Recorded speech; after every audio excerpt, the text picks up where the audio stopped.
I am the Programme Director here at Zabludowicz Collection. Capital for braving the rain and clock changes to be here this afternoon. I'm really thrilled to have a really wonderful group of speakers here this afternoon.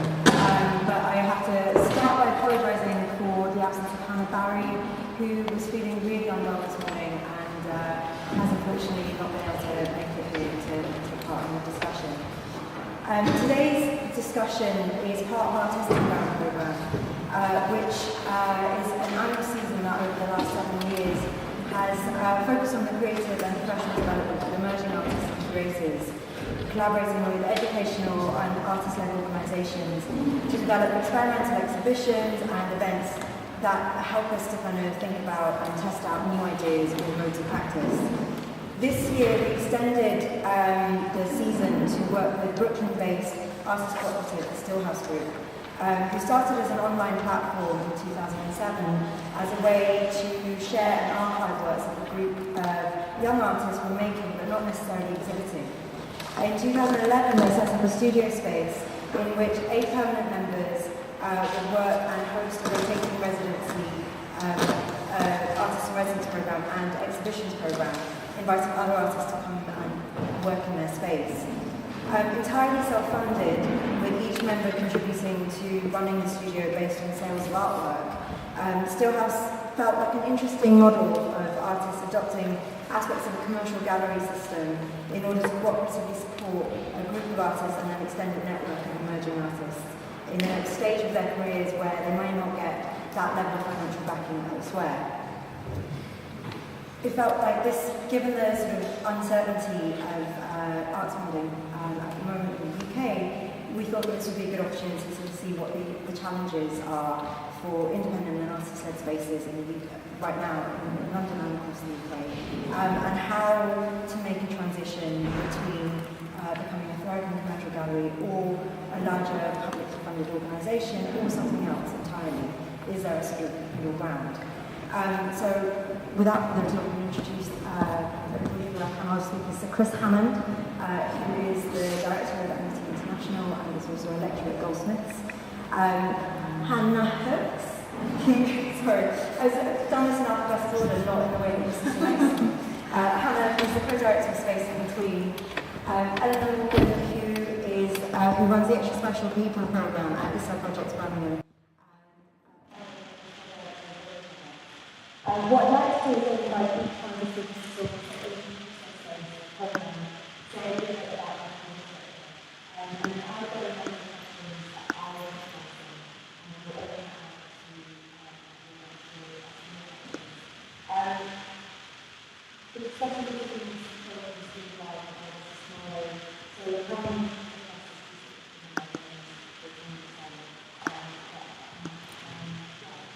thank you very much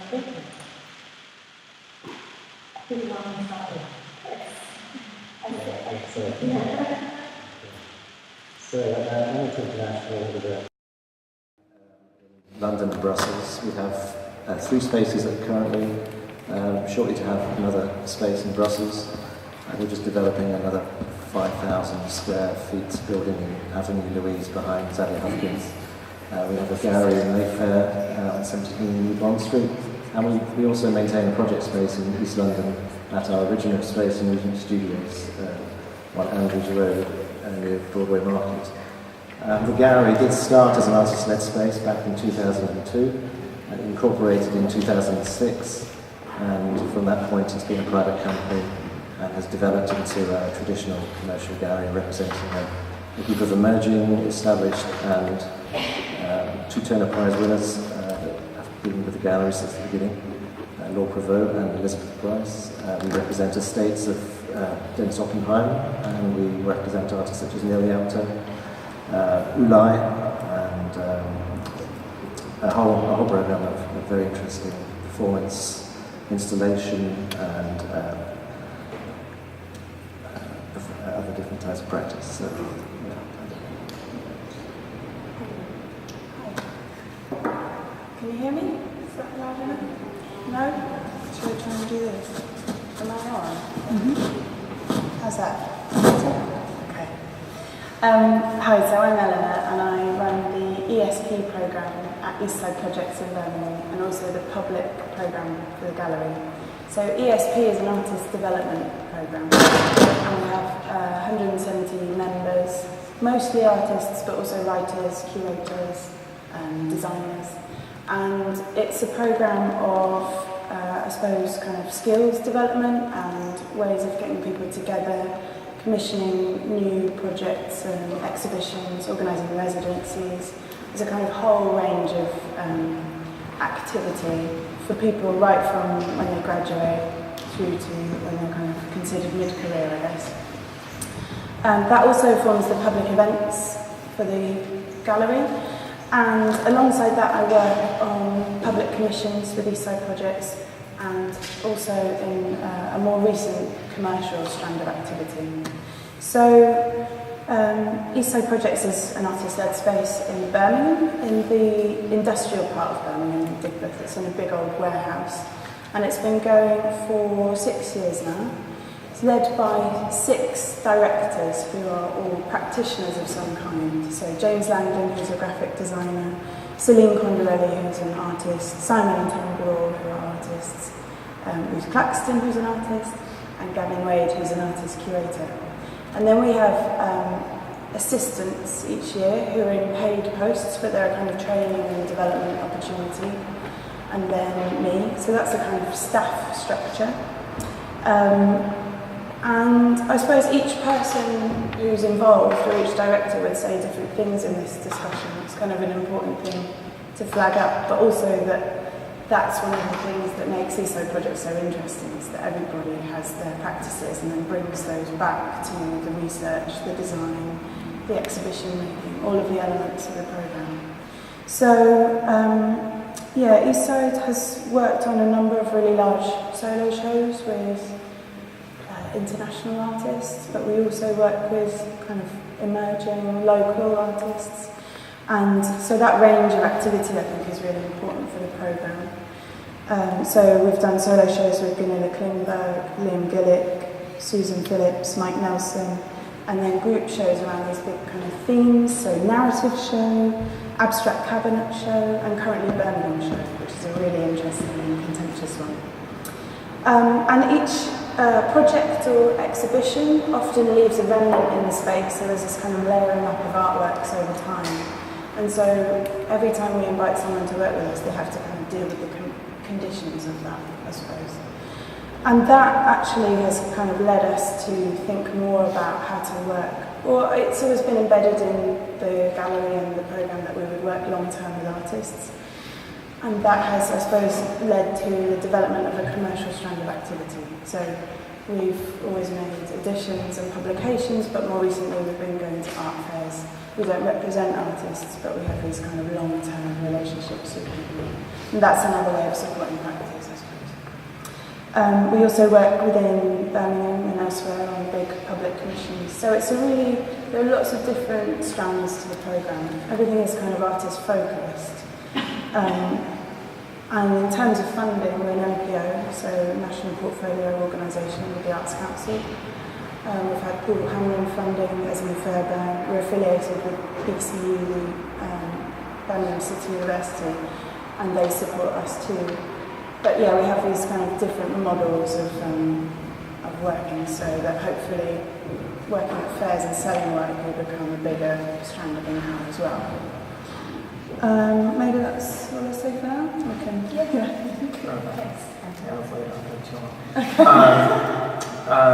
So I'm Tyler Wolcott, and together with Neil Bachon, who's here somewhere, founded Growing. And Growing is a contemporary arts organization. We're based in Camden, and so we kind of program events and exhibitions within the context of the gallery, as well as off-site events. Talks, lectures, screens, as well.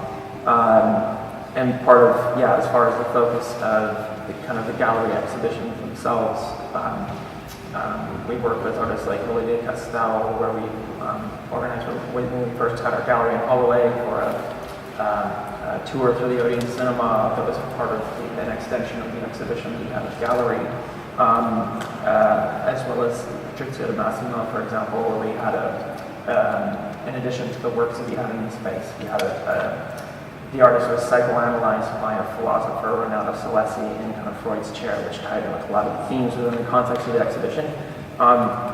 So we're very kind of focused on kind of developing as curators, the artist practices in tandem with them, and kind of finding ways to kind of expansively explore that. And kind of one of my interests since my master's from like the Royal College are kind of the interstices between curator and artist.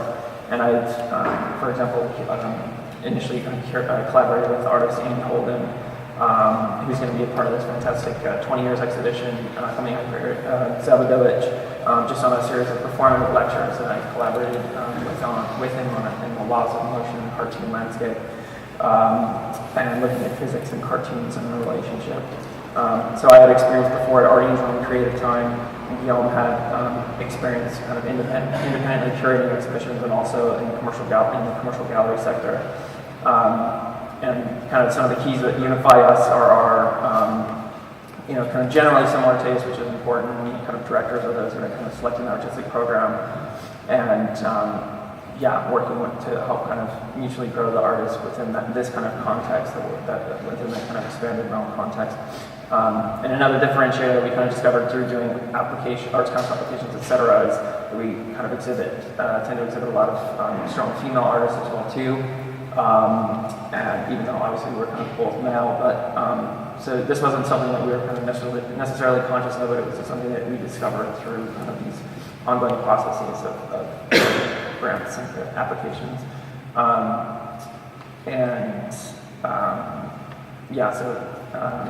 Artists like Kate Sansom, Cinemair Scotch, and Rachel McLean. And our current group show has kind of 4 out of 6 artists as female artists. So that's something that we're quite interested in kind of focusing on too. But beginning 3 years ago, we've transitioned from project space to kind of more kind of proper form of commercial gallery as well too, representing artists kind of in a more straightforward commercial gallery model. This is kind of through working with artists on a more of a project space model. But basically our interest in working with them for kind of a long term as opposed to more like kind of project by project, and our interest in growing their visibility among institutions and within the context of fairs as well, which is kind of a far-looking strategy. It gives us the remit for new commissions, assisting among grant applications, residencies, and all these kind of more in-depth collaborations with artists that we're working with.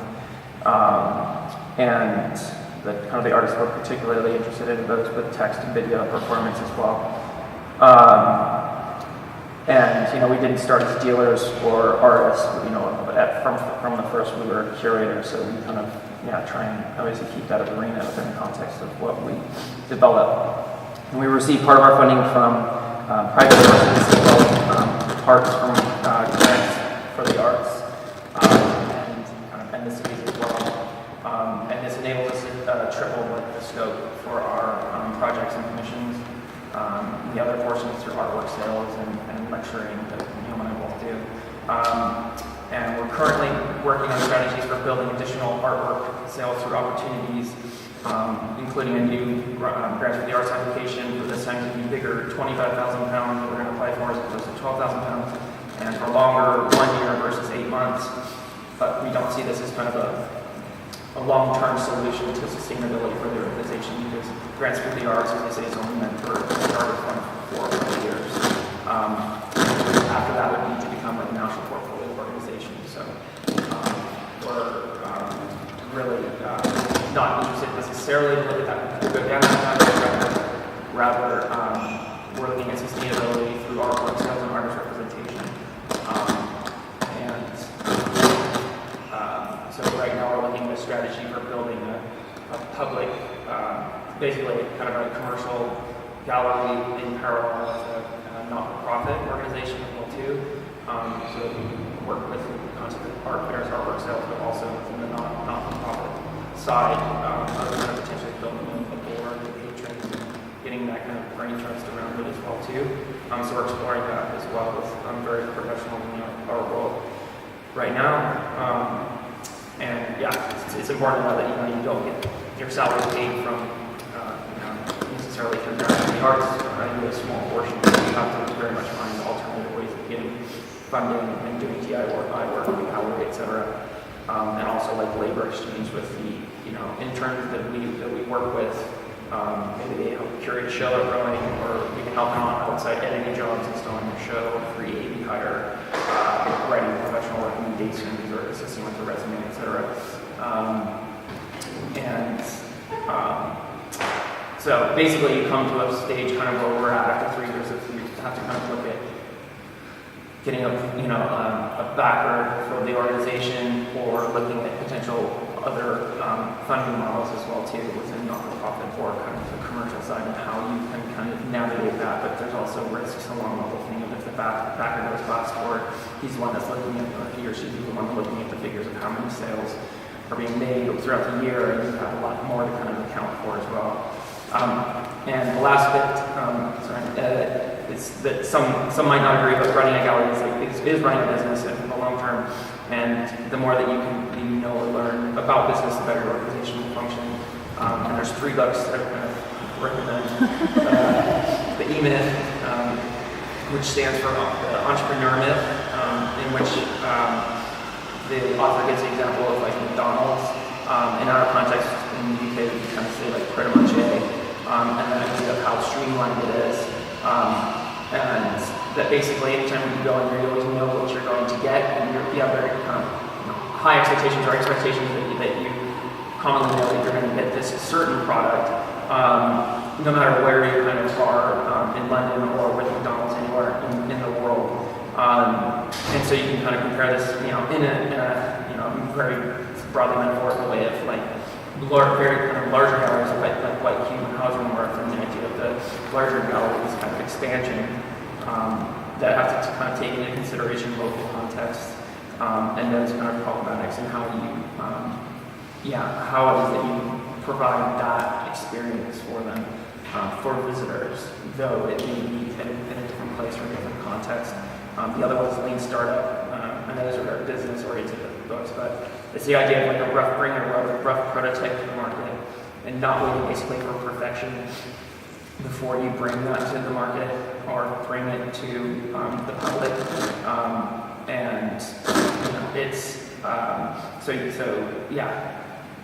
The gallery doesn't have to be exactly perfect and all of that, like as far as the walls, et cetera, et cetera.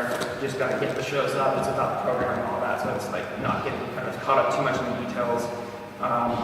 And basically also the scientific method of sales and how you can run tests to see what's most effective for communicating to the public as well too. And it's not a coincidence like that galleries, international galleries like Former and others are working with management consultants like McKinsey and others. Just that basically, should I consider my last name? Yeah. That basically, I'm sure we'll get into those conversations, but I'm not really a fan necessarily of like projected expenditure or earnings. I think it's basically important to base like a gallery strategy kind of on actual numbers and to run tests to really see what those audience numbers are, as opposed to making assumptions based on what you think, because you're always kind of more optimistic in guessing what you're going to actually get, and you actually really realize those numbers, and they are, it's a lot, there's a big discrepancy basically. And the last one is on networking basically as well too. So there's the book, The Jelly Effect, and it's just really important. The idea of like building a network and partnerships as well too, and what you can kind of offer for others in exchange to kind of quid pro quo. And I guess it's about hiring staff with more experience potentially that can kind of bring that knowledge. I think I'll wrap that up. I'm sorry, that was really comprehensive. Sorry. That's good. Sorry, what was the name of the institution? Called Rowing.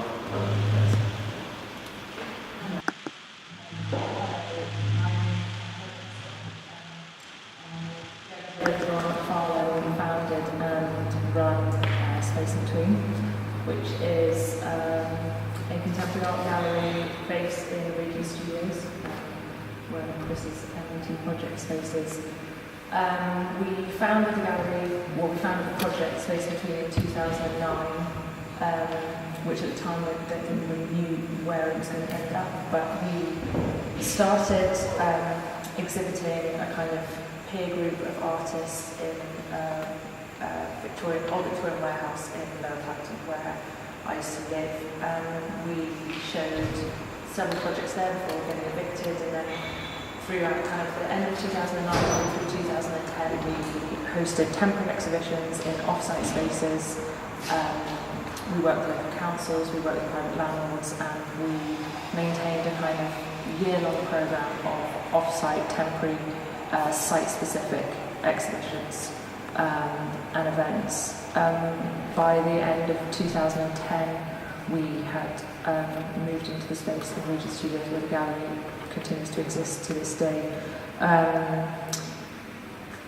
Since the second half, towards the end of last year, we have started to represent artists. So we now represent 10 artists, and we continue to work with other artists, curators, writers, other individuals on kind of project by project basis. So the program in the gallery is a mixture of kind of represented artists, solo shows, invited group exhibitions. We invite curators to kind of work with us on projects.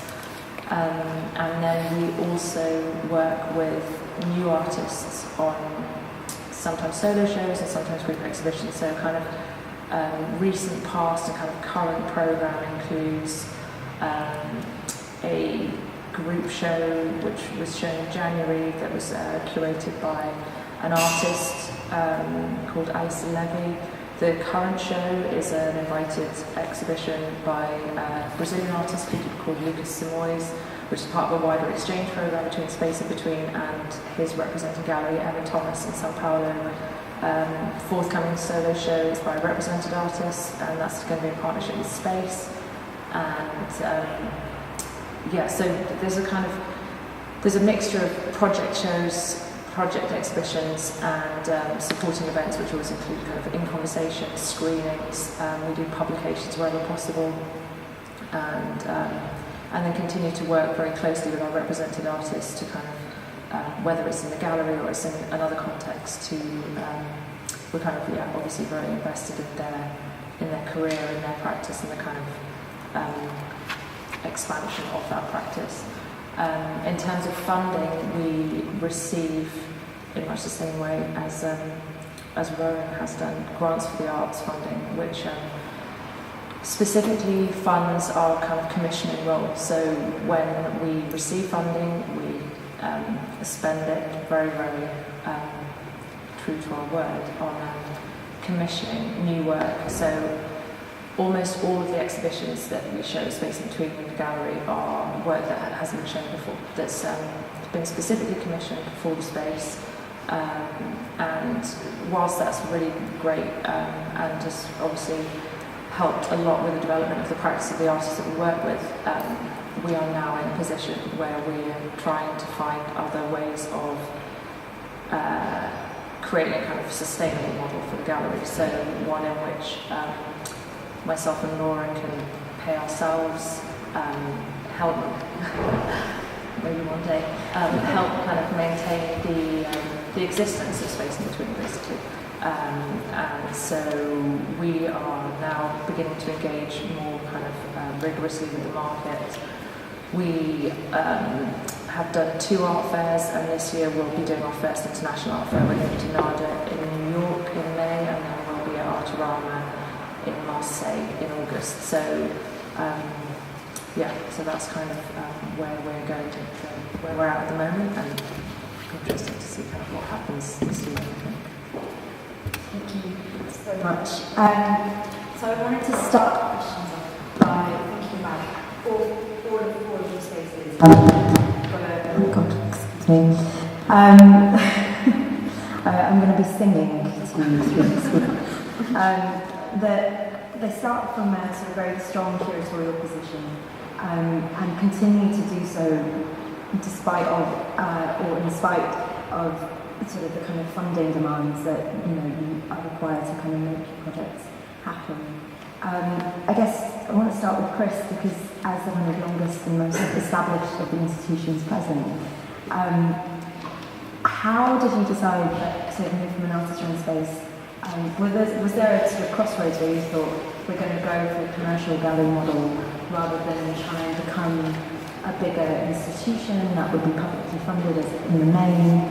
Was there a kind of juncture at which you thought, actually, in order to be able to carry on working with artists the way that you wanted to, one way of working would be better than another?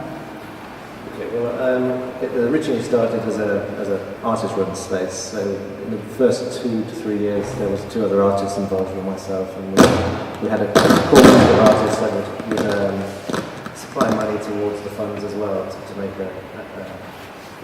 a budget. Then we received Arts Council funding much in the same way as growing in space in between. And I was very successful at securing grants and funding for the various different funding bodies. And we've talked with the Arts Council, they gave me one of these £26,000 funding grants to look into self-sustainability. I mean, basically the conversation was, do we become an institution with trustees, a board, and operating that way, or do I retain my independence and my autonomy over the programme and go the other way, which is privately funded? So I decided to go privately funded in the end. I mean, in between it being an artist-led space, I became very interested in curating. So probably for about 2-3 years when I was applying for grants, I was very much pushing that agenda. And then slowly developed into the need for sustainability.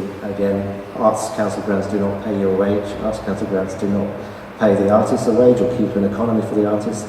And with these things in mind, I decided that I would like to work with a core group of artists, people that we'd worked before with the project space, and to create an economy for those artists, and to create an economy for the gallery and its programme, and to have complete independence and autonomy over that programme. So for me, the only option was really a traditional commercial business.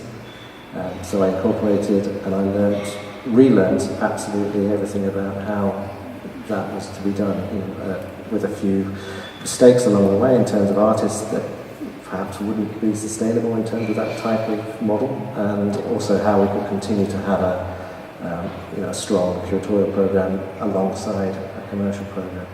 And this is generally developed through learning, through time, through visiting art fairs, through building up a collector base, through working with institutions, working with museums, and building a large network. And luckily we're still here, so it's working. But and things changed dramatically over that time. As I say, we moved to Mayfair in 2011, 2012, and suddenly our rent went up 5 times. We're moving again, it's going to go up another 5 times. We have 4 spaces, so I'm paying for 4 spaces and staff to run all those spaces. I'm doing 8 art fairs a year at considerable cost. So the kind of running expenses of MOT is now beyond £1 million. So from the days when it was much smaller and it could be run on a budget of a few £1,000s a month, it's now a different beast. So yeah, I mean. But does that scale of operation then facilitate a larger scale of operation for the artists that you work with? I mean, absolutely. I mean, we moved to Mayfair, and the first exhibition was Elizabeth Price, and I had the pleasure of being able to inform her on the opening dinner that she was nominated for the Turner Prize, which was kind of a very nice coincidence, and we kind of built from there. So, and in a sense, because we've expanded before, she was had reached this success, and then the year afterwards, Lord Provost, we were able to cope with that rather than being in a position where we might obviously lose artists to larger galleries.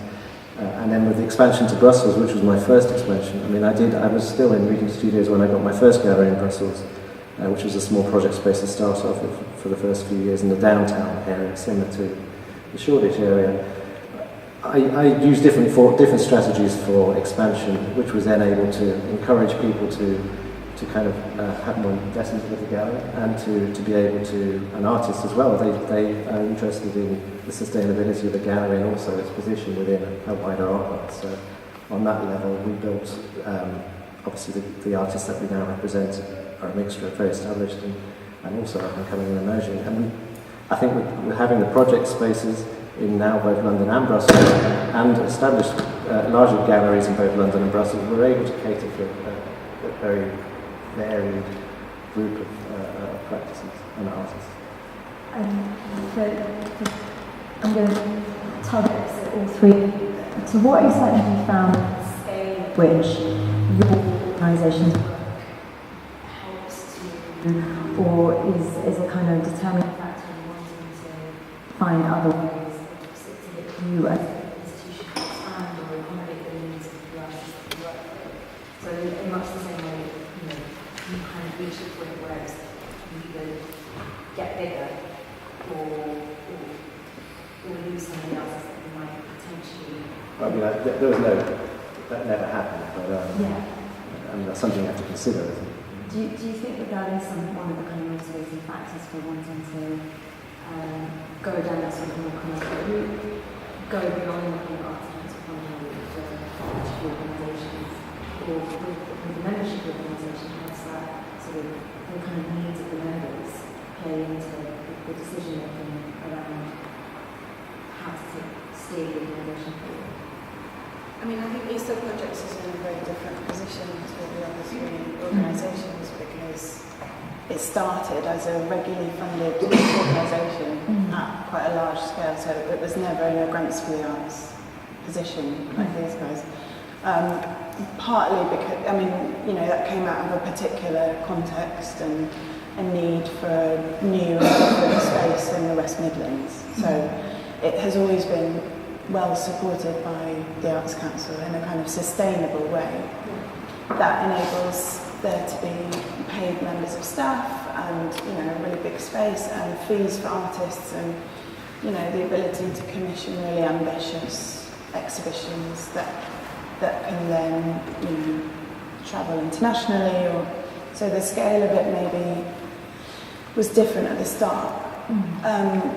I think the ambition to work with artists commercially, it also comes from a slightly different place maybe. So there's pressure from the Arts Council to diversify funding. That's true and it's important. But as I was saying, ESO Projects has always worked with artists in different ways and in long-term relationships. So for example, Heather and Ivan Morrison, Eastside Projects has worked with them every year since the gallery started on a different project. So their artwork, one of the artworks they made for the Venice Biennial in 2007 was one of the first things that came to Eastside Projects and became our office space. And then the gallery kind of grew and configured, and that changed into something else and is now a new and different artwork by them that's our public space and bar. So that's a kind of really long-term embedded relationship. Then they've been in different exhibitions in the gallery space, and then we might work with them off-site. There are different kind of possibilities. Someone like Stuart Whipps, who's based in Birmingham, we've worked with him within the gallery. Then a couple of years ago, he was invited to the Present Futures section of Artissima. It was a kind of natural partnership for us to take him there. So that was a different way of working with him. Was that because he wasn't represented? He wasn't represented, and we already had this relationship. So we stepped in because he needed a gallery to go with. We wanted to be there. So I guess there's, it's always a two-way thing. I don't think that we're always giving an artist something, but we're kind of learning from their practices and working together to develop new models. And then we just did an exhibition with him in South Africa. So it's kind of like things just shift and change all the time in relation to the people who we're interested in working with and, to different scales. So it's kind of not straightforward like, oh, we need to make some more money, let's go to art fairs. Because I don't think it's never going to be easy or simple, or that's not how it goes. So yeah, it's a bit of a convoluted answer, but it's not. There are certainly different layers and nuances to I guess, the nature of organisations and the way in which they map their and meeting the concerns and sort of having that dialogue with artists to help shape that trajectory is interesting, because actually at the end of the day most spaces exist without artists and without wanting to have people that you want to work with, there wouldn't necessarily be the rationale to open space and to sustain space long term without wanting to have those relationships at the start of it. So being responsive to the needs of those artists becomes quite an important relationship to foster and take forward. But equally for artists to sort of give back and into your thinking and your sort of your development as well. Scale is a very important element to be kind of taken into consideration. I think immediately when you kind of start out like the gallery or project space, it kind of always depends on it differs, but basically over the first kind of year or so, there may be private contributions, etc., and you're kind of feeling your way a bit. So that's kind of more the exploratory phase. But there's basically, after 2 or 3 years, also it's like Chris was saying, it's like, okay, you do the contributions and things, and then you come to a split in the road. It's like, okay, this is going to be, it can be a very expensive endeavor to do. There's a lot of, things so you kind of have these choices and opportunities that kind of come to you, and you really very much have to kind of think very hard about the scale that you are interested in kind of developing, the type of artists that you're interested in working with, and the model basically that you want to kind of maturely kind of take on as well too, because it's not a given in the way that your kind of sustainability for that. So I think for us, after running it, as a project space, and for that, amount of time, we came to, you go the natural path for the Arts Council, but then also doing a bit of exploring with kind of the sales and things like that as well, and that's not something that immediately you can really even jump into if that may not be your background necessarily, but it's something that grows over time. So you have to kind of find solutions, and we've been approached by some individuals as well too about kind of more of this not-for-profit model as well, and looking at the ideas of Matt's Gallery and others. But like for the example of Matt's Gallery, they're not, they can apply to certain funding bodies and they kind of run it as a form of not-for-profit, but they're also not interested in kind of participating in art fairs. So that's kind of a conscious decision, I guess. But I guess what can potentially happen if you are interested in participating in art fairs and you are interested in kind of mixing a bit of those models. It's not like a totally new thing, but I guess, it's kind of finding solutions on your feet, but really thinking hard about what can be kind of most effective in that, and looking at the artists that you're working with and the types of works that they're working with, maybe video or maybe installation. And so some artists may be, kind of a bit more easily kind of acquirable. Others may be more institution-facing, where they get a lot of visibility through institutions, and that's fine. But it's kind of finding basically a mixed model for those artists and ways of making that sustainable too. Does the commercial viability of artists have a factor in reason or discussion to work with them, or the nature of the work that gets shown or put into the exhibition space? So is there ever a sense at which the relationship between what the work is as an experience for an audience versus what the work is as an experience or something for a collector or someone who may be interested in acquiring it, that sliding scale, does that spectrum ever determine to some extent what actually gets put into an exhibition? I would say that in an exhibition, no, the exhibition is for the artist and the gallery to make the best presentation of that artist at that point in time. If you think that most artists in most galleries get an exhibition every 3 to 5 years, they're not going to.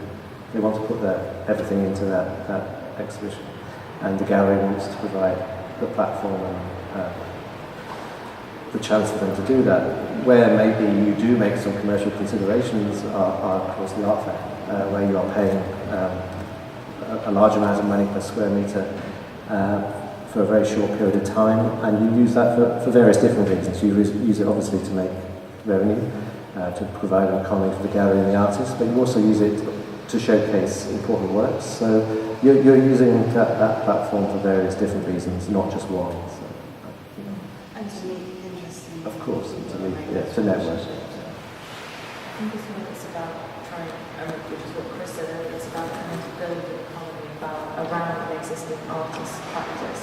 So you have a sort of vested interest in this artist for a long time, and you develop a very close relationship with them. You're obviously a fan of their practice, and so having kind of taken all that into consideration, and also their practice and the artwork that they make very much becoming a part of the identity of your gallery. It's then somehow about trying to, however which way that it may be, with the artists, we keep talking about that as a popularity route to go down, is to build an economy around that artist's works that continue to kind of somehow be able to commercialise on that activity. How do audiences understand that distinction? Do you feel that that's something that needs to be communicated in some way, or it just happens? I mean, we're as a NFT International, we're there for the artists, not necessarily for the audience. We're not a public space, but we privately invite people to come and view the exhibitions on behalf of the artists. So it's we obviously want an audience for the artworks, and we want an audience to build the branding of the gallery. But at the end of the day, what we do is for the artists. I mean, that's not necessarily the case for a publicly funded body. I think it would be the opposite.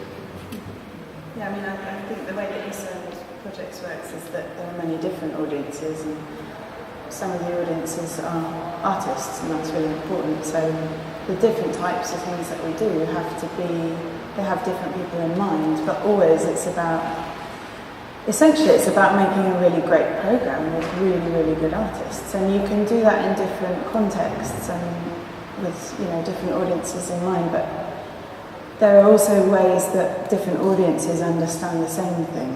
So our exhibition program and public events program should not be impacted by thinking about what might sell from that. That would be wrong as an MPO. Mm-hmm. But then we might do different things to support the artist in a different way, like make an edition, or try and think about how they could be commissioned for public artwork or something. So just to I think we're all just talking about mixing models, but we have different responsibilities as a consistently publicly funded space.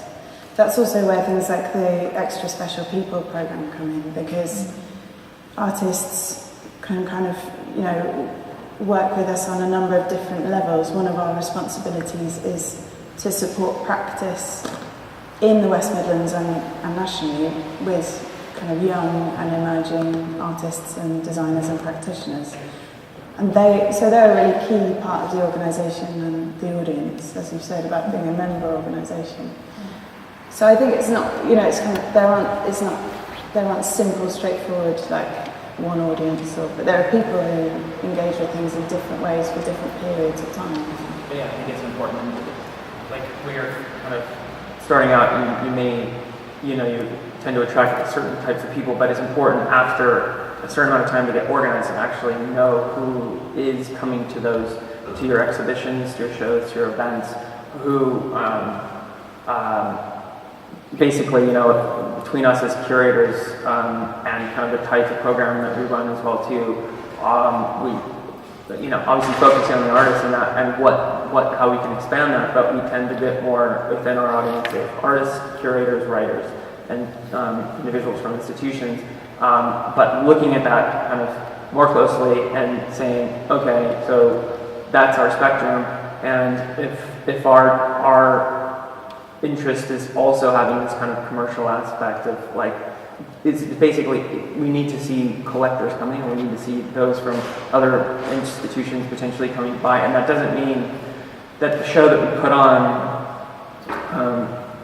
that had that whole spectrum all of a sudden has to change and be different. It just means we need to bring those kind of types of people in that would also have an interest as well too. So it's like, it's more us like focusing on how we can draw them in as opposed to trying to see how we can try and change our program around some sort of invisible idea of an audience.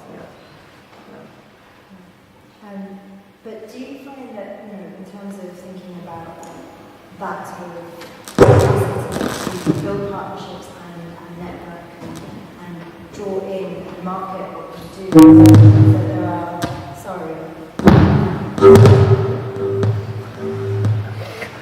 I'm just turning you off. I'm just going to talk really loudly instead. Seems to be causing all sorts of problems. Do you find that there's a kind of a compromise in the way in which you have to present yourself or the artists in order to be able to build those networks? Is there, how do you do that in a way that allows what you're doing to maintain the integrity of the artist's practice, but also the curatorial program that you're developing, and the sort of the identity that you want to put forward as an organisation? Is there a danger in when you're trying to address lots of different types of audiences on behalf of people who want to do yourself, that one message supersedes another? I think that the relationship between audiences and networks is a really interesting one, because whilst you're saying, okay, it's about artist practice and it's about maintaining a really, really interesting program, naturally as part of that you are going to attract a different audience depending on what sort of artist you're working with, or whether it's you bring another curator and they have all their networks with them, or you're working with a writer, someone who comes and does a conversation, so it's about your public program. And through all of those different kind of aspects, you're expanding your networks. Whether you choose to then kind of deliberately tailor that in some way. I mean, I think what's another interesting way of thinking about kind of the sustainability of galleries and whether or not you agree that it's kind of an important part of it is to kind of be internationally facing, and so working with artists from overseas or creating networks with galleries abroad and kind of sharing artists in different ways. I think at the kind of level we're at, it feels quite relevant and also very beneficial and very kind of exciting. And through making those connections, you're also targeting, if you like, new audiences and developing new networks. Not only for yourself in the gallery, but for also, the artists that you're working with and kind of you're investing in sort of developing. Those networks,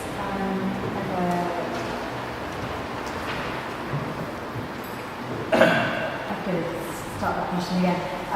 In terms of the kind of ways in which those networks develop, is there ever a sense that the partnerships, the people that you are forming partnerships with and extending the networks through, are, because of the scale at which you operate as a gallery, could ever sort of also be competitive in terms of the artists that you're working with, the audiences you're funding and attracting, the people that you're drawing in, the collectors that you're trying to invite in to work and to take an interest in what you're doing. Is there ever a sense that these relationships are also competitive as well as mutually supportive? And how do you sort of negotiate that sense of competition? I think it's important to rule one is collaboration, I guess. It's finding ways to collaborate with institutions or other organizations as an independent smaller space that can bring in, potential funding in kind or, basically venue, all these kind of things. And also their kind of visitors and all of that when you're doing an event at an off-site space. That's very, very key.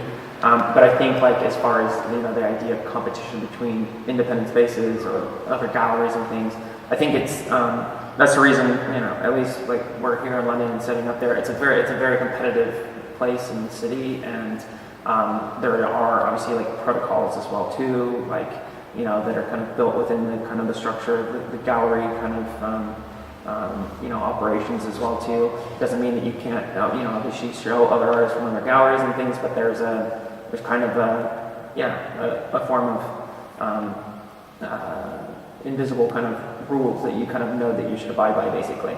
And as long as you abide by those and you're kind of, you know, quite careful with that, yeah, there's no reason why you can't kind of form these collaborations. I mean, other galleries, you know, maybe internationally will take over, quote unquote, another gallery here as far as with the exhibition or the program and things as well too. So something like that could be mutually beneficial as well. Yeah, so there's no reason you can't also form alliances between galleries as well. Yeah. I would say that because we're based in Birmingham in the West Midlands, where there are people there who buy contemporary art, but not generally from organisations in their own city. So it's kind of different for us, because part of what we're trying to do is to talk to people who already buy, but also to kind of, I suppose it's kind of an educational program, and about building people's confidence and trust that they could spend money on what we think is really important contemporary art in the same city that they live. So it's actually really good for us to work with organisations in the West Midlands, and we often work with Division of Labour, who are based in Worcester, which is kind of crazy. Like, they're a commercial gallery in Worcester, do lots of international art fairs, and that's how it works. But so it's good for us to have these like local partnerships, because then it means you can talk to more people and kind of create a critical mass. But equally, it's really good for us if the artists we work with have good representation in other countries, because, you know, then you can work with that gallery to support their practice. And, you know, if you're respectful and you've got the artist's interests at heart, then it's good to have those partnerships with other commercial spaces. And it's not about competing; it's about building somebody's. I guess, you know, their practice in a broader way, and getting them more opportunities and developing a market for their work. So, yeah, it should be positive. Chris, do you ever encounter issues setting up you have to be where you are in the scheme of things, I suppose. And there is certainly a hierarchy in art.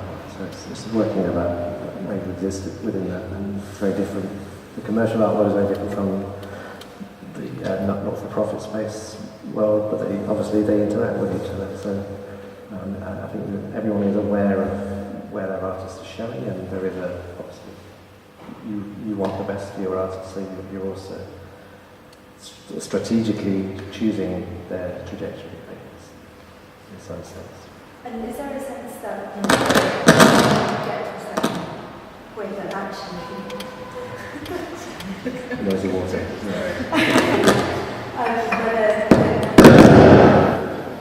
that was happening? I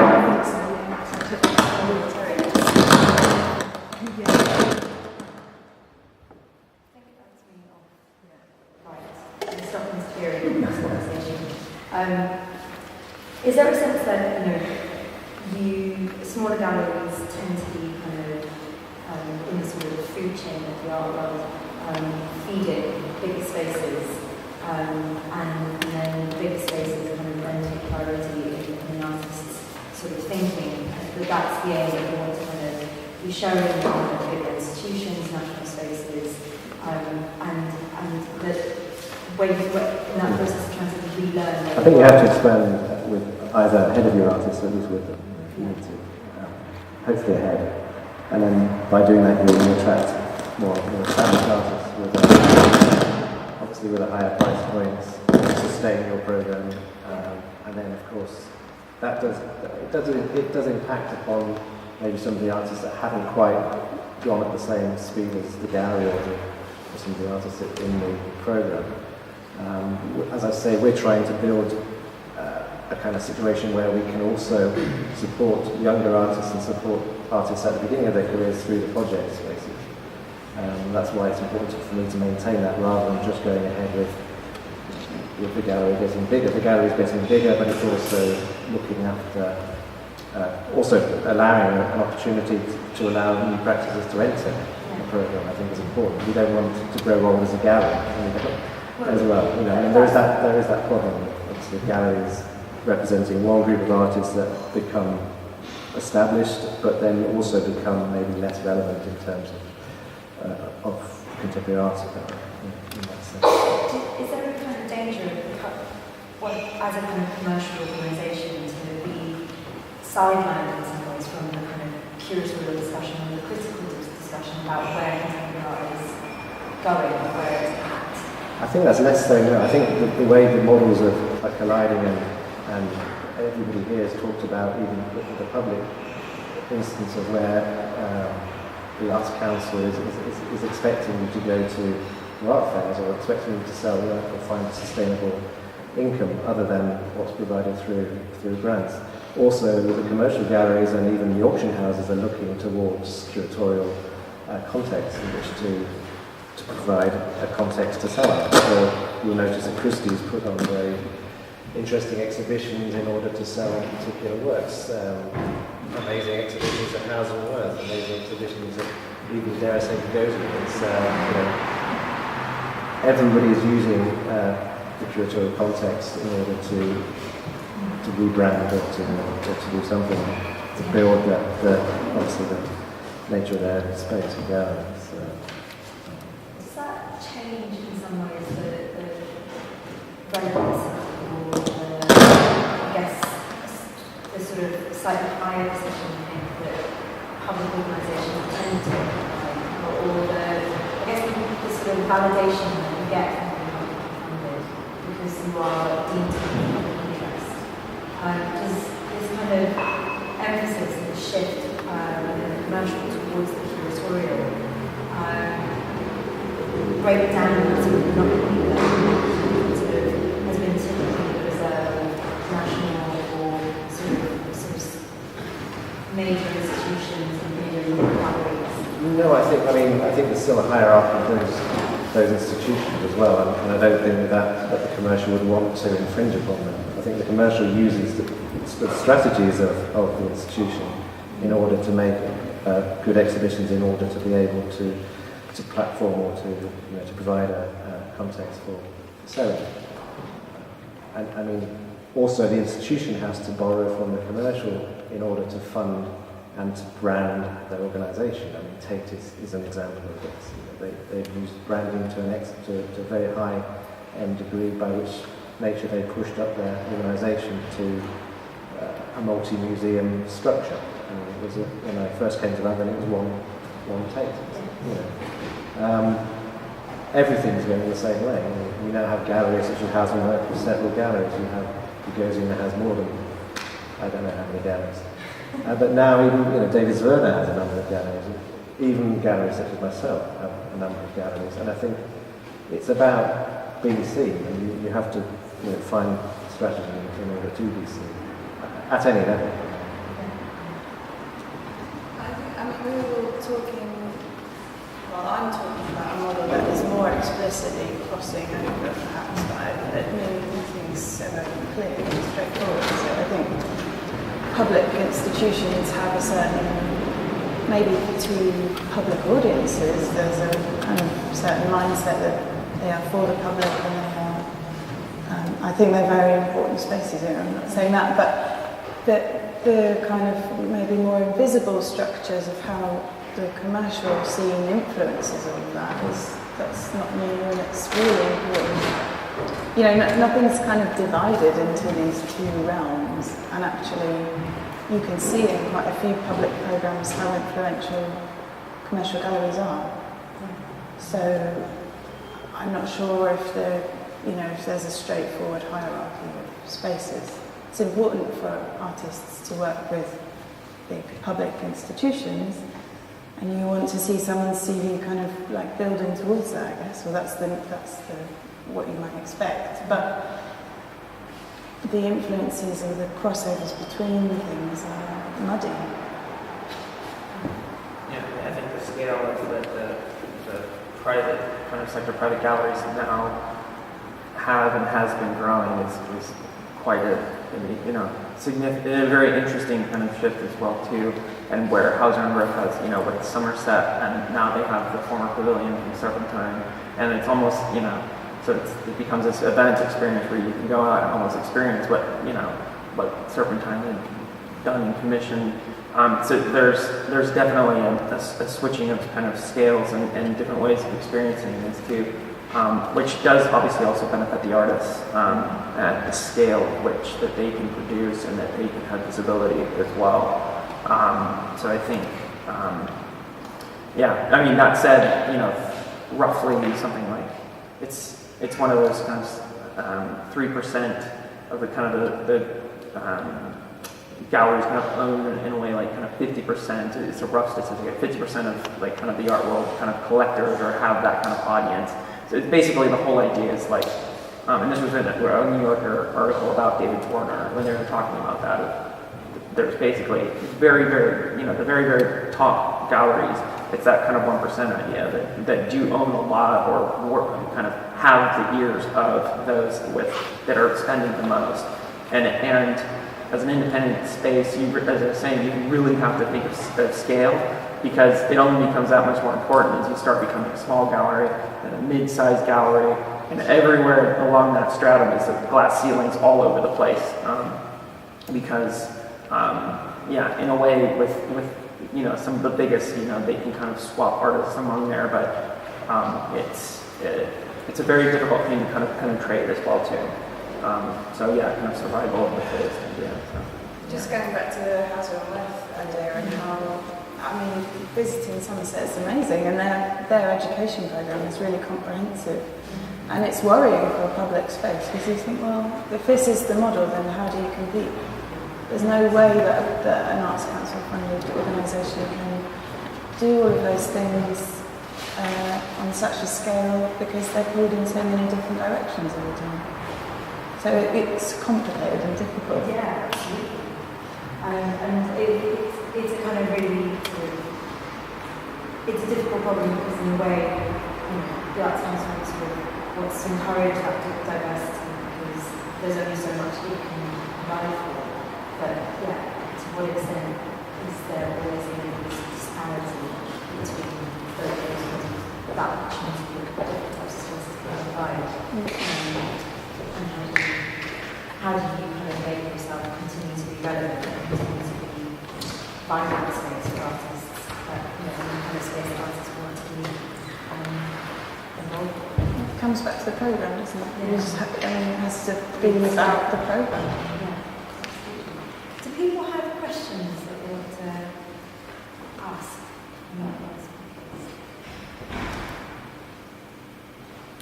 I guess I have a sort of general point that I just came across my mind about sort of the nature of Arts Council funding.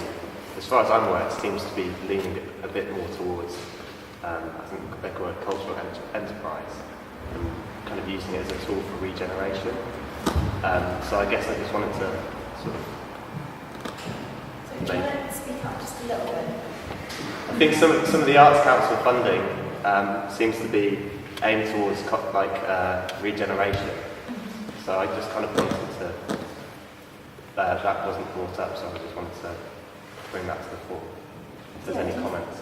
Do you feel that there's any kind of sense of an agenda that comes with the Arts Council needing to service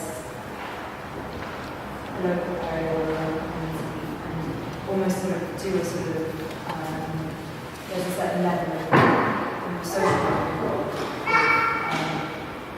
working within an organisation and needing to kind of reach out and work with audiences and help to stimulate an area quite Before getting Arts Council grants and things too, my impression that was what it's going to be all about, the social aspect of run education events and things. But actually, and maybe it's obviously a part of the turn of the more progressive model of the Arts Council in general, but that's not the focus so much. It's a very competitive process, but that the focus is on the artistic program that you're kind of developing. Though obviously there was this idea of audiences and things as well too, but just the sense now, as we've been discussing, of like that the Arts Council is there for kind of to help out new organizations for say 5 years, because after that many applications, even if you're successful, they're not, you got to choose. You're going to be an NPO or you got to figure it out, because in a way that is in the public interest. They don't want to be funding an organization that is taking all the public money for 10 years, I think that's different than outside of London.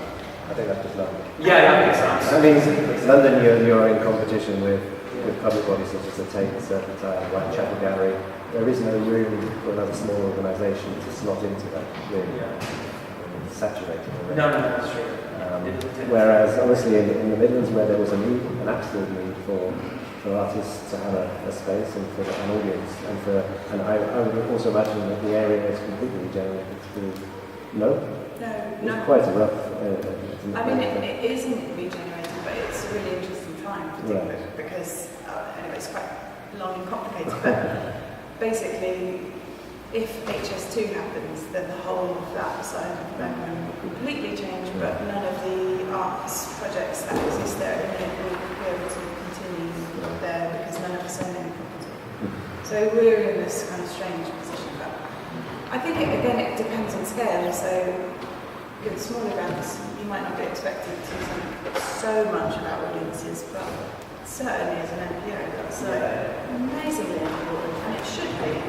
But there is more and more pressure, and more pressure on numbers, not necessarily thinking about depth or time scale of interaction and engagement.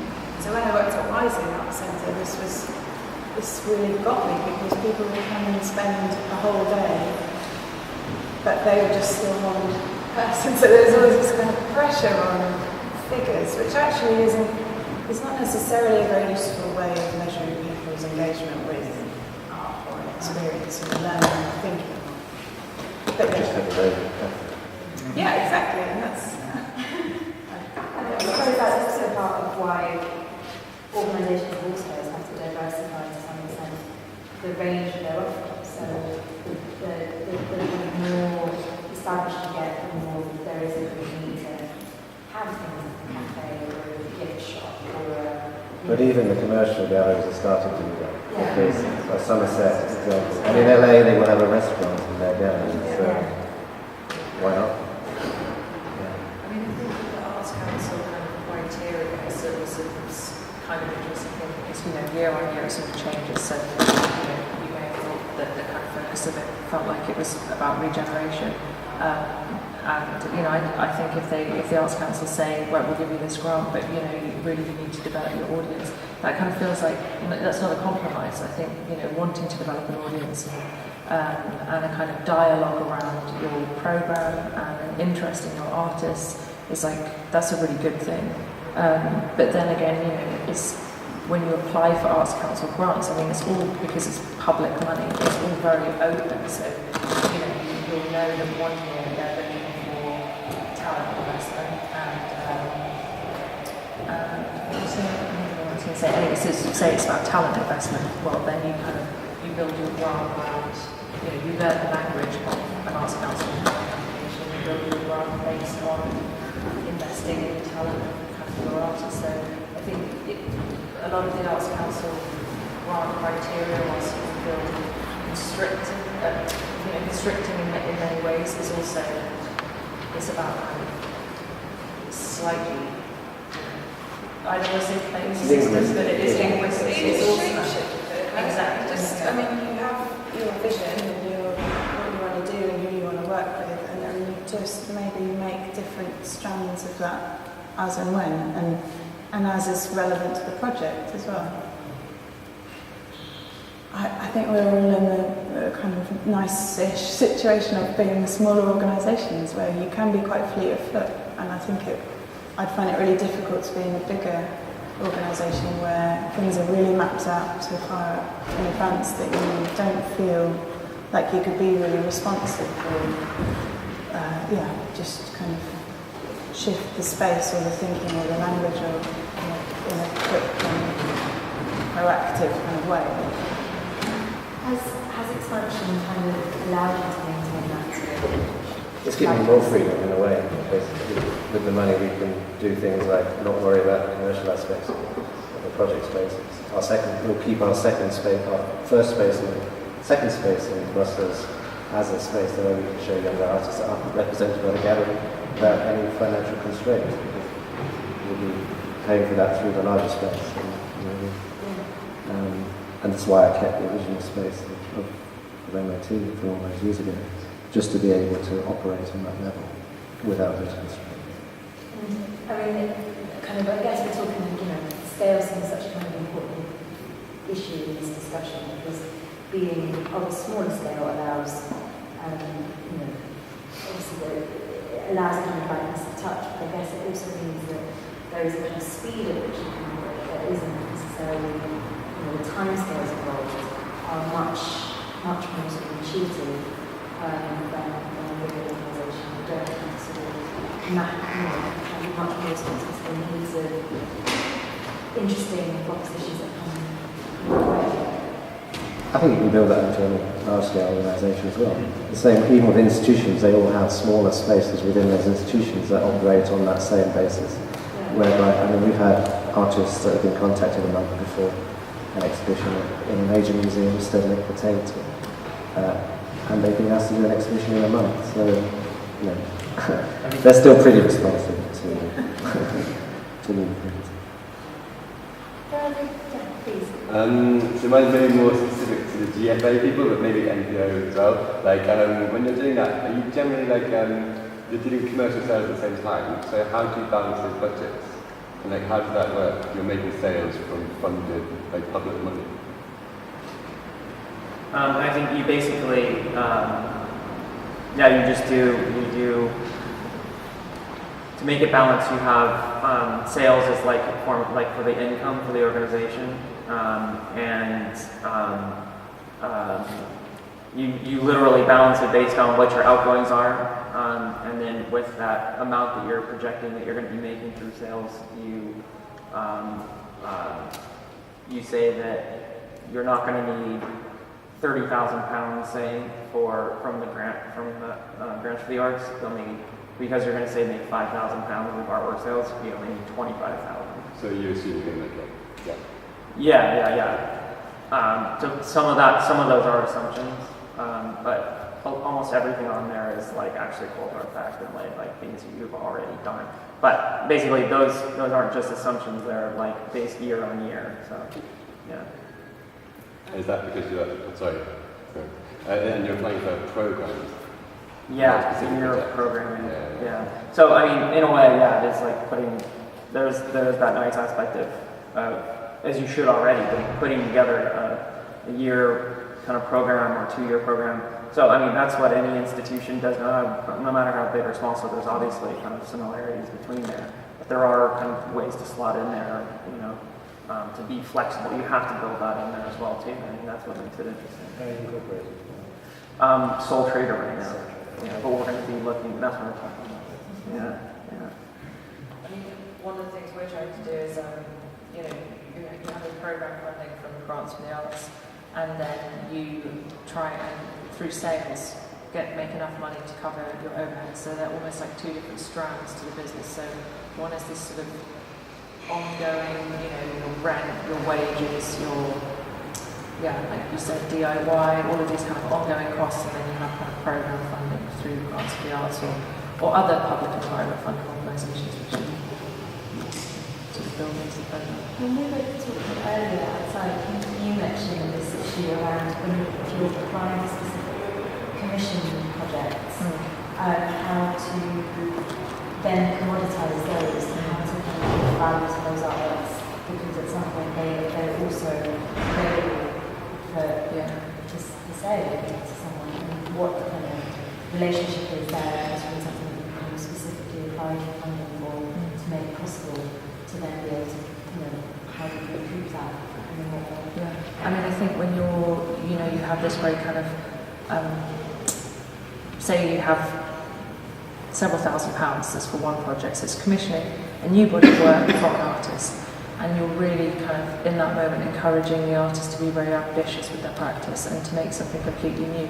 And you're really not thinking about how am I going to sell this, because you know that kind of commissioning role that it doesn't feel like it's one and the same thing, you know. So it's almost like the trying to then figure out afterwards, or how do you then kind of reap the sort of investment that you've made in that artist. And I guess it's about a kind of, you're looking at a long game somehow, I think, in those moments. I mean, it means that you have, you know, like Ellie keeps saying, you know, it's about programming, it's about kind of really trying to maintain an ambitious program and kind of try and maintain some sort of relevance, especially in London, where obviously there's a huge amount of kind of what our organisations kind of call it competition. So I think the two things, the kind of the commissioning role and the then building an economy or the selling work, you know, it's, I mean, I guess this is a kind of the point of the whole discussion in a way. It's like how you bring those two things together. But when you've commissioned an artist to make something that is totally site specific, and you know, I mean, I guess Adriana's a good example. Is an artist that you work with here. You know, you invite them to make something that is ultimately going to decay, fall down, and become nothing. It's brilliant. It's, you know, it engages people, and you know, those artists ultimately, hopefully, go on to make other work that is you can sell. But you know, it's it is something that we talk about a lot at the gallery.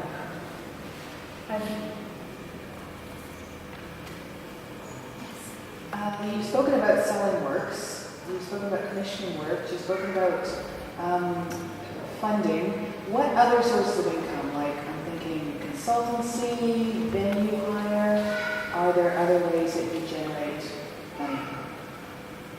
Not on, I mean, maybe, no. Not for the gallery, no. Do you do weddings at the same? We do weddings. Obviously, when the gallery doesn't have an exhibition, we do that. We also do consultancy work. So when we're working on public art commissions, we get paid a fee as a commissioning agent. That's really important to our work because it allows us to work with huge and different audiences. It means that we get to influence the kind of work that might be commissioned, so that we think it's a really good artwork, you know, something that's kind of important for the city. Because there's a lot of money on some of these commissions and sometimes it's not spent very well. But it also means that there's some income for the kind of expertise and time of Gavin Wade, one of the directors, and me sometimes others. I guess those are the two main ways. I mean, we might do some consultancy for other organisations on how they want to set up their spaces or artist development programmes. But yeah, those are the kind of key things, and then other grants and trusts, and just always trying to think about pulling in different types of funding that don't require endless time and energy and don't compromise, you know, the integrity of the program. We do a bit of teaching at like Royal College and Sotheby's and Slade, and so between kind of Guillaume and I. So we do supplement some income that way. We have hired out the gallery space as well too, or at a very like discounted rate to some kind of a younger group of artists from Kingston. I mean, that's, you know, we've only done that over the past couple of months. I mean, it's just very exploratory to kind of see other alternative ways of potentially kind of getting some kind of funding in that way. But I mean, yeah, in real terms, that this is a very small amount of money basically too. So it's good to be creative, but it's not a sustainable thing. We don't know. In terms of consultancy, actually, how does your relationship with artists grow in the sense that of helping to guide or steer the types of projects that they go on to take? You know, do you find yourself taking a more active role in advising artists as to what they should and shouldn't be doing, where should or shouldn't be working, what they should We do. play that very actively. Several people working as artist liaisons up again, work with all our artists, Yeah. guide as much as we can. I guess there's a kind of, to ongoing consultancy, but it's not really public facing. No.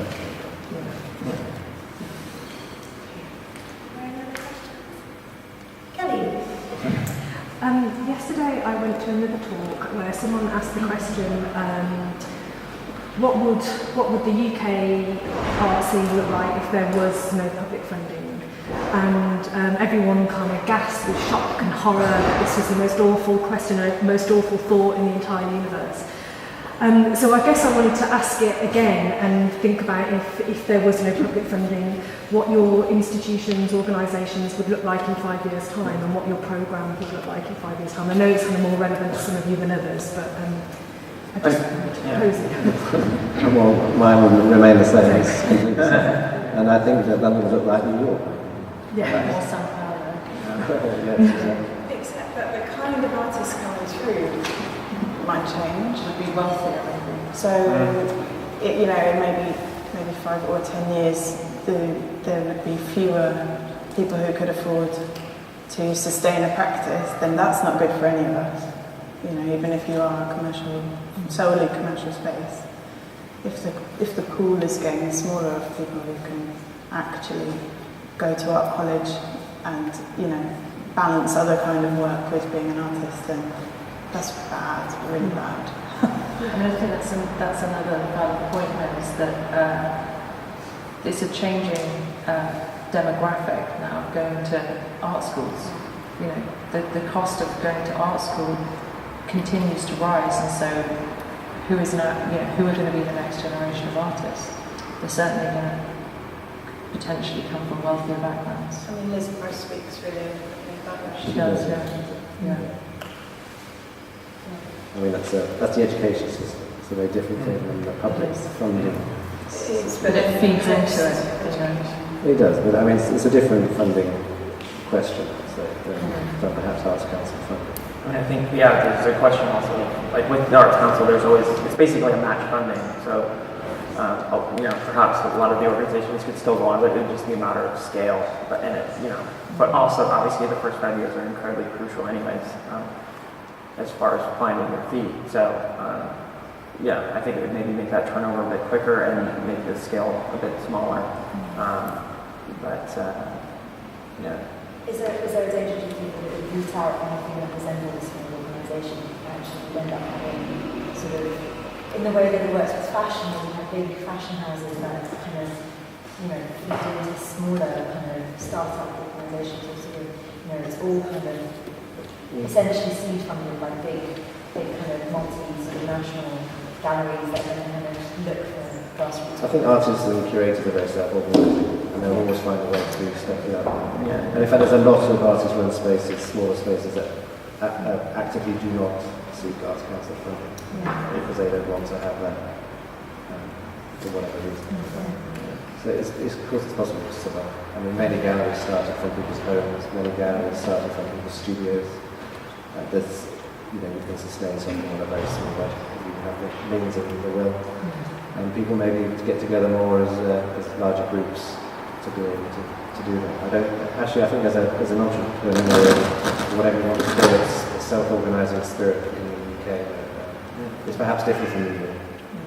I agree, and I think also some programmes and commercial galleries are just as interesting or more interesting than public spaces. So, but in terms of things like ESP or what is provided for people as development or kind of early stage shows, I think some of that would make things good. And of course, I don't want to see all exhibitions to be, ticketed and paid for. That would be the biggest shame if there was no public funding, that the arts would in general stop being free in this country, which is one of the strengths. That's not very well. So now we've got other questions. Maybe it's a good time to wrap things up and praise for the resilience of the arts.